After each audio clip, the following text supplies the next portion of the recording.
What if I told you that hidden among the horrors of the 1994 Rwanda genocide are stories so disturbing that many people refuse to believe in them? Stories of human beings eating other human beings. Were these real events? Were they myths born from unimaginable violence? Or is the truth somewhere between? So let me first pass this disclaimer.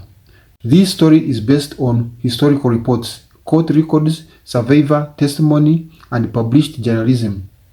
It is not intended to stereotype Rwandans or promote hatred. Its purpose is to examine difficult historical claims.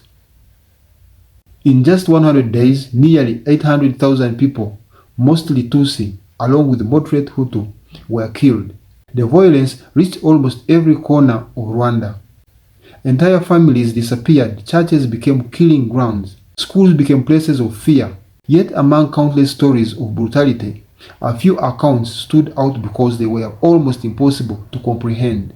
Several survivors claimed they witnessed perpetrators cutting organs from victims. Journalists covering the aftermath also had testimonies describing acts of cannibalism.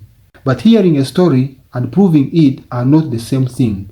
One of the most discussed cases emerged years later in Rwanda's community-based Gacaca courts in 2007. 3 men were reportedly convicted after witnesses testified that they had killed victims and eaten parts of their bodies, including their hearts. Why would anyone do such a thing?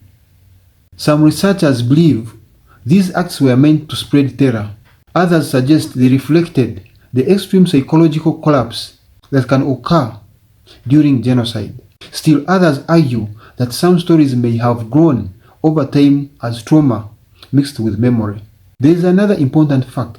Despite the enormous number of crimes committed during the genocide, documented allegations of cannibalism are extremely rare. Historians do not describe cannibalism as a defining feature of the genocide.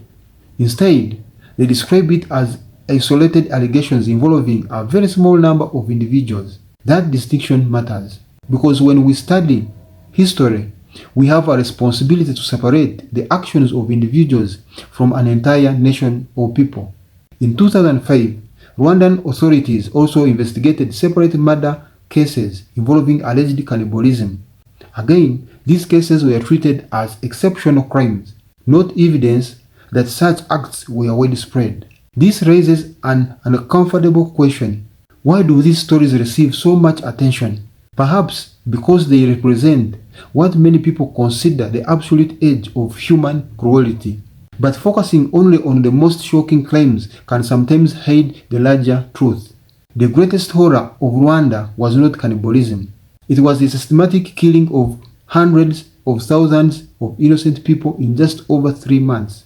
That tragedy is supported by overwhelming historical evidence. The cannibalism allegations, however, remain limited to a handful of documented cases, witness testimonies, and court findings. History often forces us to confront evidence that is disturbing, but it also demands honesty. If a claim is well documented, we should acknowledge it.